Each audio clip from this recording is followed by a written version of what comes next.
This is my one and only take on the biggest NBA news around the league. No edits, no cuts, no redos, no nothing. All right, and today's topic, I'm doing award predictions. So we're gonna start off MVP. MVP, I have Jokic, right? Because I think the thing that sort of, was his undoing last year, I think is going to be to his benefit this year, which was voter fatigue. I don't think people wanted to vote for Jokic for what was it, a fourth straight time.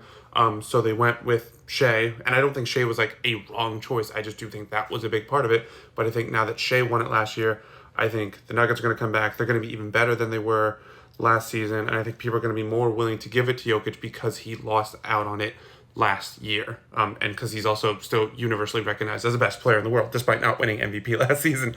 Defensive Player of the Year, Wemby. I mean, do I even really need to say he's a black hole in the paint? Probably won it last year if he didn't get hurt. So, yeah, I don't think that's really a debate. Rookie of the Year, Cooper Flag. Again, I don't really think it's a debate. Best rookie, top pick. I think the opportunity is going to be there. Sixth Man of the Year, I have Josh Hart, because I think there's going to be this. First of all, I think the Knicks are going to be very good, no worse than the second worst team in the Eastern Conference. And I think Hart, look, he's obviously not going to be playing 40 minutes a game, so his numbers might not look as good. But I still think his numbers are still going to be productive. I still think he's a good all-around contributor, specifically during the regular season as far as points, rebounds, and assists.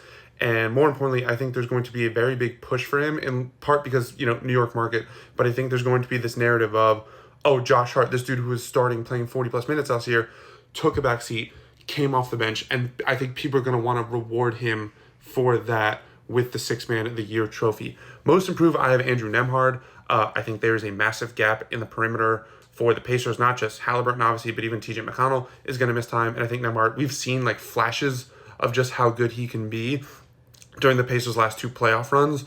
So I think there's just going to be more touches available for him, and I think he's going to capitalize on them in a way that I think not only keeps the Pacers competitive and hunting for a top six spot, but gets that recognition of oh, he's not just a complimentary piece. He could actually do more. And then Coach of the Year, I have David Adelman of the Nuggets. I think there's going to be this narrative of first of all, I think the Nuggets are going to be even better than last season when they were the fourth seed and won 50 games? Yeah, I think they could compete for 60 games. So I think that's going to be it. And then I think there's going to be that narrative of he came in second last year, and yeah, he did his best, but now full off season, this is what he can do. When you combine the upgrades the Nuggets made, they have the best player in the world, and then the coach getting the full off season, I think it's going to come together in a way that's really awesome for the Nuggets, and I think in a way that gets their head coach rewarded. And then as far as clutch player of the year, I don't know. That's anyone's guess. It depends who plays in the most clutch games. It wouldn't surprise me if it's Shea, I guess. I'll go with him. I don't know. Who are your picks for all the awards? Let me know.